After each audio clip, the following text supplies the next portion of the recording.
Hello friends, how are you? Welcome to class 8 English, Vikas English Grammar and Composition, the simple present tense, chapter number 2. વિદ્યાર્થી મિત્રો, તમે આ ઇંગ્લિશની text book ગ્રામરની જોઈ રહ્યા છો. Part 1 standard 8 English grammar and composition. વિદ્યાર્થી મિત્રો, આપણે આનો પાર્ટ 1 એટલે કે ચેપ્ટર 1નો વિડીયો તમે જોયો જ હશે. આજે આપણે ચેપ્ટર 2નો વિડીયો બનાવવાના છીએ. વિદ્યાર્થી મિત્રો, આજે આપણે સિમ્પલ પ્રેઝન્ટ ટેન્સનો ઉપયોગ શીખવાના છીએ. તો આપણે સિમ્પલ પ્રેઝન્ટ ટેન્સનો ઉપયોગ શીખીએ તે પહેલાં આપણે સાદા વર્તમાનકાળ એટલે કે સિમ્પલ પ્રેઝન્ટ ટેન્સના એકવચનના રૂપો અને બહુવચનના રૂપોમાં જોઈ લઈએ. પહેલો પુરુષ એકવચનમાં આઈ જે સર્વનામ છે એની સાથે ટુ બીના રૂપો 3 જે છે એમ, ઇઝ અને આર, એમાંથી એમનો ઉપયોગ થશે. જ્યારે હેઝ અને હેવના રૂપોમાંથી આઈ સાથે હેવનો ઉપયોગ થશે. ડુ અને ડઝના રૂપોમાંથી આઈ સાથે ડુનો ઉપયોગ થશે. તે જ રીતે બહુવચનમાં વી સાથે આરનો ઉપયોગ, હેવ અને હેઝમાં વી સાથે હેવનો ઉપયોગ, ને ડુ અને ડઝમાં વી સાથે ડુનો ઉપયોગ થશે. બીજો પુરુષ એકવચનમાં જોઈએ તો યુ સાથે ટુ બીના જ્યાં 3 ક્રિયાપદો છે એમ, ઇઝ અને આર, એમાંથી યુ સાથે આરનો ઉપયોગ થશે. હેવ અને હેઝમાં યુ સાથે હેવનો ઉપયોગ થશે. ડુ અને ડઝમાં યુ સાથે ડુનો ઉપયોગ થશે. એવી જ રીતે વિદ્યાર્થી મિત્રો, આ એકવચનમાં પણ યુ છે અને બહુવચનમાં પણ છે, ત્યાં પણ એ જ રીતે સેમ એનો ઉપયોગ થાય છે. ત્રીજો પુરુષ એકવચન એટલે કે કોઈ પુરુષ, કોઈ સ્ત્રી, કોઈ વસ્તુ, પ્રાણી કે પક્ષી હોય ત્યારે ટુ બીના વર્તમાનકાળમાં જે રૂપો છે એ એકવચનમાં આવી જ આવે છે. હેઝ અને હેવ માટે હેઝ વપરાય છે. હી હોય કે સી હોય કે ઈટ હોય, કોઈ પણ માટે હેઝ જ વપરાશે. ત્યારબાદ ડુ કે ડઝ, આ બંનેમાંથી હી, શી અને ઈટ સાથે ડઝ વપરાય છે. તેવી જ રીતે વિદ્યાર્થી મિત્રો, દય સાથે ટુ બીનું વર્તમાનકાળનું જે રૂપ છે એમાં આર વપરાશે. હેવ અને હેઝમાંથી હેવ વપરાશે અને ડુ અને ડઝમાંથી ડુ વપરાશે. વિદ્યાર્થી મિત્રો, હવે આપણે ટુ પ્લે ક્રિયા પર લઈએ અને વર્તમાનકાળના ત્રણેય પુરુષમાં એક પુરુષ સાથે એક વચન અને બહુવચનમાં કેવી રીતે વપરાય છે તેનો અભ્યાસ આપણે કરીએ. તો પ્લેમાં તમે વિદ્યાર્થી મિત્રો સિમ્પલ તમને યાદ રાખવું હોય તો અહીંયા તમારે ત્રીજો પુરુષ એકવચનને જો કે હી, સી અને ઈટ સાથે ક્રિયાપદનું એસ કે ઈએસ વાળું રૂપ આવે છે. બાકીના કોઈ પણ કરતા આવશે તો ક્રિયાપદનું મૂળ રૂપ આવશે. આ રીતે તમારે આ કોઠોનું યાદ રાખવાનું છે. હવે આ જે વસ્તુ લખી છે એને અહીંયા વાક્ય સ્વરૂપે લખી છે કે દરેક વાક્યમાં ક્રિયાપદનું મૂળ રૂપ વપરાયું છે. ત્રીજો પુરુષ એકવચનમાં જ ક્રિયાપદને એસ કે એસ પ્રત્યય લાગે છે. તમે જોઈ શકો છો અહીંયા બધે જ મૂળ ક્રિયાપદ છે, પણ ત્રીજા પુરુષ એકવચન એટલે કે ઈ, સી અને ઈટ સાથે ક્રિયાપદનું એસ વાળું રૂપ વપરાયું છે. ત્રીજા પુરુષ એકવચન એટલે કે ઈ, સી અને ઈટમાં ક્રિયાપદને અંતે જો S, double S, SH, CH, x કે ઓ હોય આવેલા હોય ત્યારે પ્રત્યય ઈએસ લાગે છે. તો અહીંયા જોઈ શકો PASS પાસ તો પાસીસ, વોશ વોસીસ, ટીચ ટીચીસ, ફિક્સ ફિક્સીસ અને ગોનું ગોસ. હવે વિદ્યાર્થી મિત્રો, આપણે અહીંયા આપેલા થોડાક વાક્યો જોઈશું. સાદા વર્તમાન કાળમાં પ્રશ્નો અને તેના ઉત્તરો. તો હુ લર્ન્સ ઇંગ્લિશ, તો કોણ અંગ્રેજી શીખે છે? તો અર્પિતા લર્ન્સ ઇંગ્લિશ, અર્પિતા અંગ્રેજી શીખે છે. વિદ્યાર્થી મિત્રો, અહીંયા પ્રશ્નની અંદર તમને એસ દેખાય છે ક્રિયાપદને. જો કર્તા તરીકે અહીંયા અર્પિતા છે એ રીતે કોઈ ત્રીજો પુરુષ એકવચન હોય તો જ એસ લાગશે, પરંતુ જો કર્તા બીજો આવશે એટલે કે જો અહીંયા જોઈ શકો છો તમે વી લર્ન ઇંગ્લિશ, જો કર્તા હી, સી અને ઈટ સિવાયનો હશે તો અહીંયા ક્રિયાપદનું મૂળ રૂપ આવશે. પણ જો કર્તા તરીકે હી, શી કે ઈટવાનું કોઈક હશે તો એને એસ કે ઈએસ લાગે છે. તો અહીંયા લર્ન છે એટલે લર્ન્સ થશે. Number 2, what does Nayan write? Nayan શું લખે છે? તો નયન રાઇટ્સ એન એસે. વિદ્યાર્થી મિત્રો, અહીંયા પ્રશ્નમાં ડઝ છે તો ડઝ નીકળી જાય એટલે આ જે ક્રિયાપદ છે એને જો એસ લાગતું હોય તો એસ અને ઈએસ લાગતું હોય તો ઈએસ લાગે છે. તો Nayan writes an essay. What do they do? તો શું વાંચે છે? તો દે રીડ ન્યૂઝ પેપર. અહીંયા ડુ છે એટલા માટે ક્રિયાપદનું મૂળ રૂપ જ રહેશે. Number 3, where does Ratan live. અહીંયા જો વિદ્યાર્થી મિત્રો ડઝ નીકળી જાય છે એટલે લીવને એસ લાગેલું છે કે Ratan lives in a village. Where do the girls play. એ કર્તા તરીકે ધ ગર્લ્સ છે. અહીંયા ડુ છે પ્રશ્નાર્થ વાક્યમાં, એટલા માટે જ્યારે આપણે જવાબ આપીએ ત્યારે પ્લે જે છે એને કંઈ પણ પ્રત્યય લાગતો નથી અને તે મૂળ ક્રિયાપદ રહેશે. Number 4, when does Nita get up. Nita ક્યારે ઉઠે છે? તો નીતા ગેટ્સ અપ અર્લી. જો વિદ્યાર્થી મિત્રો અહીંયા ડઝ છે, ડઝ નીકળી જાય જવાબમાં એટલે અહીંયા જે ક્રિયાપદ છે એને એસ લાગે છે, gets up early. When do they go to school. તેઓ ક્યારે શાળાએ જાય છે? અહીંયા વિદ્યાર્થી મિત્રો તમે આ રીતે જવાબ આપી શકો કે દે go to school in the afternoon. અહીંયા વિદ્યાર્થી મિત્રો ડો નીકળી જશે, એ ક્રિયાપદનો મૂળ રહેશે. Number 5, which game does Anand play. Anand કઈ રમત રમે છે? તો અહીંયા આ રમત દરરોજ થતી, રોજબરોજ થતી દૈનિક ક્રિયા માટે વપરાય છે. તો અહીંયા ડઝ છે પ્રશ્નમાં એટલે આપણે અહીંયા પ્લેનું પ્લેસ થશે કે Anand plays chess. Anand chess રમે છે. Which books do they buy. તેઓ કયા પુસ્તકો ખરીદે છે? અહીંયા ડુથી પ્રશ્ન છે વિદ્યાર્થી મિત્રો એટલે મૂળ ક્રિયાપદ આવશે. તે બાય ગુજરાતી સ્ટોરી બુક્સ. તેઓ ગુજરાતીની વાર્તાઓ પુસ્તકો ખરીદે છે, વાર્તાના પુસ્તકો ખરીદે છે. Number 6, how many cars does he have. તેની પાસે કેટલી કાર છે? અહીંયા વિદ્યાર્થી મિત્રો પ્રશ્નમાં હેવ છે, પરંતુ આપણો કરતા હી છે એટલે જવાબ આપતી વખતે કાળજી રાખવાની છે. આપણે હેવ નથી મૂકવાનું, પણ આપણો કરતા હી છે એટલે હેઝ મૂકવાનું છે. He has 2 cars. How many boxes do they want. તેઓને કેટલા ખોખા જોઈએ છે? અહીંયા પણ વિદ્યાર્થી મિત્રો ડુ વડે પ્રશ્ન છે એટલે આપણે આ ક્રિયાપદને એસ કે એસ લાગવાનું નથી. They want 3 boxes. તેમને 3 ખોખા જોઈએ છે. વિદ્યાર્થી મિત્રો એક બાબત ખાસ કાળજી રાખવાની છે કે પ્રશ્ન ચાહે ડુથી હોય કે ડઝથી હોય, એની અંદર મૂળ ક્રિયાપદ જ વપરાય છે. હવે આપણે એક્સરસાઇઝ કરીએ કે કૌંસમાં આપેલા ક્રિયાપદના સાદા વર્તમાનકાળના રૂપો વડે આ જગ્યા પૂરવાની છે. તો વિદ્યાર્થી મિત્રો અહીંયા તમારે શું કાળજી રાખવાની છે? જો આપણો કરતા એટલે કે જો અહીંયા મીના છે, ગૌરવ છે, પૂજા છે, લલિત છે, એ સિવાય ધ ટીચર છે અને ભરત છે, આ બધા જ જે ક્રિયાપદ કરતા છે એની સાથે ક્રિયાપદનું એસ કે એસ વાળું રૂપ આવશે અને એ સિવાયના જે કર્તાઓ છે એની સાથે મૂળ રૂપ આવશે. તો ચાલો જોઈએ. Meena writes a letter. અહીંયા મીના એ એટલે સી ગણી શકાય. SH ઇઝ શી, એટલા માટે એસ લાગ્યું છે. ત્રીજો પુરુષ એકવચન. We play football. આ તો પ્રથમ પુરુષ બહુવચન છે એટલે એસ નહીં આવે. Arun and Amar learn English. અહીંયા પણ અરુણ અને અમર એટલે કે ધે કહી શકાય એટલે લર્ન આવશે. ગૌરવ ગોઝ હોમ બાય બસ.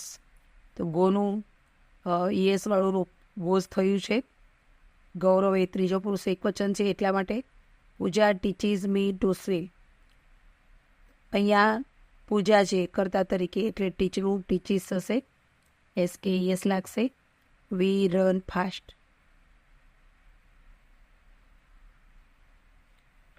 અહીંયા વિદ્યાર્થી મિત્રો કર્તા તરીકે વી છે એટલે મૂળ ક્રિયાપદ આવશે. Lalit studies in the evening. અહીંયા લલિત ત્રીજો પુરુષ એકવચન છે એટલા માટે અહીંયા આ સ્ટડીઝ આવશે. તો જો વિદ્યાર્થી મિત્રો હમણાં જ આપણે અભ્યાસ કર્યો કે જો અહીંયા વાય છે એના પહેલાં વ્યંજન હોય તો વાયનો આઈ થશે અને પછી એસ ઉમેરાશે. દે ડેઝ ફ્લાવર્સ. તો અહીંયા બ્રિંગ રહેશે કારણ કે કરતા આપણો ધે છે. નંબર 9 ઉપર જોઈએ. The teacher reads a lesson. અહીંયા ટીચર જે કરતા છે એકવચન છે એટલા માટે રીડને એસ લાગ્યું છે. ભરત રીચીઝ સ્કૂલ અર્લી. તો રીચ જે છે છેડે સી જ આપેલ છે એટલા માટે એસ લાગે છે. ભરત ત્રીજો પુરુષ એકવચન છે કે આપણે ક્રિયાપદને એસ કે એસ લગાડવાનું હોય છે. Question number 2. કૌંસમાં આપેલા શબ્દનો ઉપયોગ કરીને પ્રશ્નોના ઉત્તર લખો. તો અહીંયા ઉદાહરણ જોઈએ એવું. ઓપન્સ ધ ડોર, ડોર કોણે ખોલ્યું? તો તેજસ્વીની ઓપન્સ ધ ડોર. બ્રેકેટમાં વિદ્યાર્થી મિત્રો આ રીતે જવાબ આપેલા છે એને આપણે સેટ કરીને લખવાના છે. જો અહીંયા વેર વડે પ્રશ્ન હશે તો અહીંયા સ્થળનું નામ આપ્યું હશે. આપણે જેમ જેમ આગળ જઈએ તેમ સમજતા જઈએ. Where do the farmers go, એટલે કે ખેડૂતો ક્યાં જાય છે? તો the farmers go on their farms, તે પોતાના ખેતરે જાય છે. Number 2, which colour does Meena like, મીનાને કયો કલર ગમે છે? અહીંયા કલરની વાત છે તો અહીંયા કરતાં પહેલાં આવશે મીના લાઇક્સ બ્લુ કલર, મીનાને ભૂરો રંગ ગમે છે. When do the children go to school, તો ઇન ધ મોર્નિંગ, સવારે જાય છે સ્કૂલની બાળકો. તો the children go to school in the morning, સવારે જાય છે. તો અહીંયા ચિલ્ડ્રન કરતા છે એટલે આપણે મૂળ ક્રિયાપદ ગો વાપર્યું છે. હાઉ મેની માર્બલ્સ ડઝ રજત હે, રજત પાસે કેટલા માર્બલ છે? તો બ્રેકેટમાં 10 આપ્યા છે તો આપણે લખી શકીએ કે રજત હેવ 10 માર્બલ્સ. અહીંયા વિદ્યાર્થી મિત્રો હેવ નહીં પરંતુ હેઝ આવશે, કેમ કે રજત જે છે ત્રીજો પુરુષ એકવચન, એની સાથે તો હેઝ લેવાય છે. ક્વેશ્ચન 2, સેન્ટેન્સ નંબર 5 અને પેજ નંબર વિદ્યાર્થી મિત્રો 9 છે. તો what do they like to it, તેમને શું ખાવું ગમે છે? તો ફ્રૂટ્સ આપ્યું છે જવાબમાં, તો દે લાઇક ટુ ઇટ ફ્રૂટ્સ. અહીંયા કરતાં દે છે એટલે એસ લાગ્યો નથી. અહીંયા ડુ હોય ક્રિયાપદ તરીકે એટલે ક્યારેય એસ લાગતું નથી. હુ ડ્રોઝ રંગોલીસ, રંગોલી કોણ દોરે છે? તો દીપિકા લખ્યું છે, આપણે જવાબ આપશું દીપિકા ડ્રોઝ રંગોલીસ, દીપિકા રંગોળી દોરે છે. Number 7, which game do the boys play, તો હોકી જવાબ છે, તો ધ બોયઝ પ્લે હોકી. વિદ્યાર્થી મિત્રો અહીંયા બોયઝ બહુ વચન છે એટલા માટે અહીંયા પ્લે આવ્યું. જો અહીંયા એક બોય હોય તો એસ લાગતે. Number 8, when does mother go to the market, in the afternoon, સાંજે બપોરે જશે જાય છે. તો અહીંયા મધરથી લખવાનું છે mother goes to the market in the afternoon, મમ્મી બપોરે માર્કેટમાં જાય છે. Number 9, how much milk does Meer drink, 1 glass of milk, Meer કેટલું દૂધ પીવે છે? તો Meer drinks 1 glass of milk. અહીંયા વિદ્યાર્થી મિત્રો ડઝ છે પ્રશ્નમાં, એટલે ક્રિયાપદને SKES લાગશે. Number 10, what does Saumil write, Saumil શું લખે છે? ગુજરાતી પોયમ લખે છે, તો સૌમિલ રાઇટ્સ ગુજરાતી પોયમ્સ. અહીંયા આપણો કરતા સૌમિલ એક વચન છે. બીજું વસ્તુ કે અહીંયા પ્રશ્ન પણ 10થી પૂછાયો છે, આપણે જ્યારે જવાબ આપીએ ત્યારે રાઇટ જે ક્રિયાપદ છે એને એસ લાગશે. તો Saumil writes Gujarati poems. Question number 3, રેખાંકિત શબ્દો ઉત્તરમાં મળે એ રીતે પ્રશ્નાર્થ વાક્યો બનાવીને લખો. તો દેવ રાઇટ્સ અ પોયમ, તો દેવ અને પોયમ નીચે લીટી દોરેલી છે. તો દેવને આપણે જ્યારે કાઢવો હોય ત્યારે આપણે હોતી પ્રશ્ન બનશે હુ રાઇટ્સ અ પોયમ, અને અપોયમને જ્યારે આપણે કાઢવી હોય, દૂર કરવી હોય ત્યારે દેવ લખે છે, શું લખે છે? પોયમ. તો જ્યારે આપણે શું વોટથી પ્રશ્ન કરીએ એટલે શું લખીએ છીએ? તો અહીંયા વોટ ડઝ દેવ રાઇટ, તો દેવ શું લખે છે? અંશ પોસ્ટ અ લેટ, એ અંશ નીચે લીટી છે એટલે who post a letter question mark, અને અ લેટર એટલે વોટ વડે પ્રશ્ન પૂછાશે. What does Ansh post. વિદ્યાર્થી મિત્રો અહીંયા ડઝ કેવી રીતે આવ્યું? અહીંયા પોસ્ટની પાછળ એસ છે એટલે આપણે સમજી જવાનું કે આપણે હવે ડઝ આવશે. એ સિવાય પણ અહીંયા કર્તા તરીકે અંશ એક વચન છે એટલે અહીંયા એસ જ આવશે.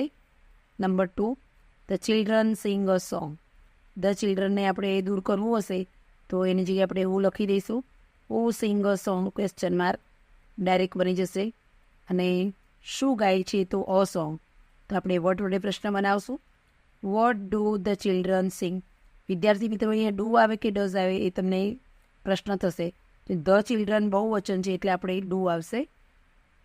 બહુ વચન હોય તો આપણે ડુ મૂકવાનું છે. Father goes to the office at 9 AM, પિતાજી ઓફિસે 9 વાગે જાય છે. તો અહીંયા ફાધરને આપણે કાઢી નાખીએ ત્યારે વડે પ્રશ્ન બનશે who goes to the office at 9 AM, કોણ સવારે 9 વાગે ઓફિસમાં જાય છે? બીજો પ્રશ્ન છે ટુ ધ ઓફિસ. સોરી વિદ્યાર્થી મિત્રો, ત્રીજો પ્રશ્ન આપણે અહીંયા આગળ પાછળ લખ્યો છે. ટુ ધ ઓફિસ તો ક્યારે જાય છે? તો એ આ રહ્યો. Where does father go at 9 AM? 9 વાગ્યે પિતાજી ક્યાં જાય છે? એટલે ત્રીજો પ્રશ્ન એ સમય બતાવે છે, એના માટે અહીંયા બીજો લખાઈ ગયો છે વિદ્યાર્થી મિત્રો. તો સમય બતાવવા માટે વેન વડે પ્રશ્ન. When does father go to the office? Father ઓફિસે ક્યારે જાય છે? નંબર 4માં છે Sheela puts the vase on the table. તો અહીંયા 3 વસ્તુ નીચે લીટી દોરી છે. શીલા નીચે દોરી છે, તો એને આપણે હટાવવું હોય શીલાને, તો હું વડે પ્રશ્ન બનશે who puts the vase on the table? વિદ્યાર્થી મિત્રો, જ્યારે પણ ઉવાળો પ્રશ્ન હોય ત્યારે તમારે કર્તાની જગ્યાએ એવું મૂકવાનું છે, બાકીની બધી જ વસ્તુ એમના એમ મૂકવાની છે, છેલ્લે ક્વેશ્ચન માર્ક મૂકવાનો છે. હવે ધ વાસ, તો ટેબલ ઉપર શું મૂકે છે? તો ધ વાસ એટલે વોટ વડે પ્રશ્ન બનશે what does Sheela put on the table? અહીંયા ડઝ મૂક્યો છે વિદ્યાર્થી મિત્રો. કેમ? કારણ કે શીલા છોકરી છે એટલા માટે. ત્રીજો પુરુષ એક વચન. Where does Sheela put the vase? શીલાએ વાસ ક્યાં મૂક્યો? તો અહીંયા ઓન ધ ટેબલ આવશે જવાબ. એટલે આપણે વેર વડે પ્રશ્ન પૂછ્યો છે, જગ્યા કે સ્થળનું નામ બતાવે છે, એટલે જગ્યા બતાવે છે. Number 5 Meena and Geeta play chess. વિદ્યાર્થી મિત્રો, અહીંયા મીના એન્ડ ગીતા નીચે લીટી છે, એટલે કે એવું મૂકવાનું છે આપણે હુ પ્લે ચેસ. ત્યારબાદ ચેસ નીચે લીટી છે, એટલે શું રમે છે? તો ચેસ રમે છે. વોટ વડે પ્રશ્ન બનશે what do Meena and Geeta play? અહીંયા વિદ્યાર્થી મિત્રો પ્લેને એસ કે કંઈ લાગેલું નથી, એટલે આપણે અહીંયા ડુ આવશે. Number 6 Rekha buys a new dress. રેખાએ નવો ડ્રેસ ખરીદે છે. તો રેખાને જ્યારે આપણે દૂર કરવું છે ત્યારે હું મૂકશું હુ બાઈઝ અ ન્યૂ ડ્રેસ? નવો ડ્રેસ કોણ ખરીદે છે? બીજી વસ્તુ શું ખરીદે છે? તો અ ન્યૂ ડ્રેસ. એટલે આપણે વોટથી પ્રશ્ન બનાવશું કે વોટ ડઝ રેખા બાય? અહીંયા ડઝ મૂક્યું છે કારણ કે રેખા એ ત્રીજો પુરુષ એક વચન છે. Number 7 V go to the library in the afternoon. જોઈ શકો છો વિદ્યાર્થી મિત્રો કે 3 જગ્યાએ અહીંયા લાઈન દોરેલી છે. આ કર્તા બતાવે છે, આ ટુ ધ લાઇબ્રેરી એટલે પ્લેસ બતાવે છે, અને ઇન ધ આફ્ટરનૂન એટલે સમય બતાવે છે. તો અહીંયા વીને આપણે જ્યારે કળવાનો હોય ત્યારે આપણે હું વડે પ્રશ્ન બનાવીએ. વીની જગ્યાએ આપણે હું મૂકવાનું છે, તો હું go to the library in the afternoon. બપોરે લાઇબ્રેરીમાં કોણ ગયું? હવે ક્યાં ગયું? તો વેર વડે પ્રશ્ન પૂછાશે where do we go in the afternoon? આપણે બપોરે ક્યાં જઈએ છીએ? હવે ત્રીજો પ્રશ્ન છે ઇન ધ આફ્ટરનૂન એટલે સમય બતાવે છે, તો વેન વડે પ્રશ્ન. તો when do we go to the library? ક્યારે આપણે લાઇબ્રેરી જઈએ છીએ? Number 8 the dog runs after the cat. તો ડોગની જગ્યાએ આપણે હું મૂકશું who runs after the cat? Number 9 the baby drinks milk in the morning. તો અહીંયા ધ બેબીની જગ્યાએ આપણે હું મૂકશું who drinks milk in the morning. ત્યારબાદ શું પીવે છે? મિલ્ક. તો વોટ વડે પ્રશ્ન પૂછાશે what does the baby drink in the morning? અહીંયા વિદ્યાર્થી મિત્રો કર્તા તરીકે બેબી છે એટલે એસ લાગ્યું છે, એટલે અહીંયા વોટ વડે પ્રશ્ન બનાવીએ એટલે ડઝ આવશે. વેન વડે બનાવશું સમય બતાવવા માટે ત્યારે પણ ડઝ આવશે. તો when does the baby drink milk? Number 10 Sagar brings 10 kites. Sagar 10 પતંગ લાવે છે. તો સાગરને આપણે જ્યારે કડવું હોય ત્યારે હું મૂકશું હુ બ્રિંગ્સ 10 કાઇટ્સ? 10 પતંગ કોણ લઈને આવે છે? અહીંયા 10ને આપણે જ્યારે દૂર કરવું હોય કેટલા પતંગ, સાગર કેટલા પતંગ લઈને આવે છે, તો હાઉ મેનીનો ઉપયોગ થશે. તો હાઉ મેની, ત્યારબાદ જેની વાત થાય છે તે શબ્દ એટલે કે હાઉ મેની કાઇટ્સ, સહાયકારી ક્રિયાપદ ડસ, અને કર્તા અને મૂળ ક્રિયાપદ સાગર બ્રિંગ. અહીંયા વિદ્યાર્થી મિત્રો ડજ આવશે કારણ કે આપણો કર્તા સાગર છે, બરાબર છે, અને અહીંયા મૂળ ક્રિયાપદ. Number 11 the postman delivers letters in the afternoon. અહીંયા વિદ્યાર્થી મિત્રો ધ પોસ્ટમેનને આપણે જ્યારે દૂર કરવાનું હોય ત્યારે હું વડે પ્રશ્ન કરશું, બાકીનો એમ જ રહેશે. તમે જોઈ શકો છો who delivers letter in the afternoon. બીજી વસ્તુ છે કે લેટર, શું ડિલિવર કરે છે લેટર.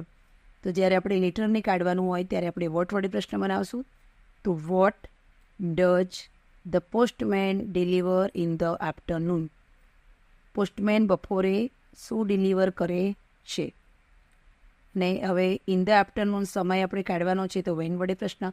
વિદ્યાર્થી મિત્રો, વોટ, વેન અને વેર તમે જોઈ શકો છો આર વેર છે. બધાની જ વાક્ય રચના એક સરખી હોય છે. તમે વોટ લખો કે વેન લખો તો તમારે તરત જ ડુ કે ડઝ મૂકવાનું છે. અહીંયા તમારે જોવાનું છે કે જો ક્રિયાપદને એસ લાગ્યું છે તો તમે ડઝ મૂકો, આ છે ક્રિયાપદ. જો એસ નથી લાગ્યું તો ડુ મૂકવાનું હોય છે. આપણે અહીંયા જોતા હતા કે વેન વડે પ્રશ્ન કરતા હતા, તો સમય આપણે જોવાનું છે, સમય માટે બનાવવાનો છે. તો when does the postman deliver letters. Postman letter ક્યારે ડિલિવર કરે છે. Number 12. Disha and Suman learn English in the evening. અહીંયા વિદ્યાર્થી મિત્ર દિશા એન્ડ સુમન બહુવચન છે એટલે અહીંયા ક્રિયાપદનું મૂળ રૂપ છે. પ્રશ્ન બનાવીએ, હું વડે પ્રશ્ન બનાવીએ તો દિશા એન્ડ સુમન નીકળી જશે. એની જગ્યાએ આપણે હું લખશું. હું learn English in the evening. વાક્ય બાકીનું તે જ રહેશે વિદ્યાર્થી મિત્રો, કોઈ પણ પ્રકારનો ચેન્જ થતો નથી, માત્ર છેલ્લે ક્વેશ્ચન માર્ક મુકાય છે. હવે આપણે ઇંગ્લિશ શું ભણે છે. ઇંગ્લિશ તો દિશા અને સુમન શું અભ્યાસ કરે છે તો આ ભણે છે તો ઇંગ્લિશ. તો આપણે ઇંગ્લિશને દૂર કરવું છે એટલે વોટ વડે પ્રશ્ન. વોટ અહીંયા ક્રિયાપદનું મૂળ રૂપ છે એટલે ડુ મૂકવાનું. What do Disha and Suman learn in the evening. સાંજે શું ભણે છે અથવા શું શીખે છે. આ વાક્ય વિદ્યાર્થી મિત્રો અહીંયાથી અહીંયા છે. હવે છેલ્લે ઇન ધ ઇવનિંગ, સાંજે. તો સમય માટે આપણે વાક્ય બનાવવાનું છે વેન. સેમ વાક્ય રચના રહેશે વોટ અને વેનની. When do Disha and Suman કરતા સુધી આ રહેશે. પછી ક્રિયાપદનું મૂળ રૂપ લર્ન ઇંગ્લિશ. તો વિદ્યાર્થી મિત્રો, આ રીતે આપણે સાદા વર્તમાન કાળમાં ડુ અને ડઝવાળા પ્રશ્નો, એની અંદર વોટ, વેન અને વેરવાળા પ્રશ્નો પણ જોયા. તો આશા રાખું છું વિદ્યાર્થી મિત્રો કે તમને ખ્યાલ આવી ગયો હશે. જો વિદ્યાર્થી મિત્રો તમારે સ્કૂલમાં વિષયકત્રી ચાલતી હોય તો એના પણ વિડીયો આપણી ચેનલ પર અવેલેબલ છે. સ્ટાન્ડર્ડ 8 ગ્રામર અને ચેપ્ટરનો નંબર લખશો એટલે તમને વિડીયો અવેલેબલ થઈ જશે. જો વિડીયો તમને ગમે હોય તો તમે લાઇક, શેર અને સબસ્ક્રાઈબ કરજો. ફરીથી આપણે નવા વિડીયો સાથે મળીશું. ત્યાં સુધી રજા લઈએ. Good bye friends.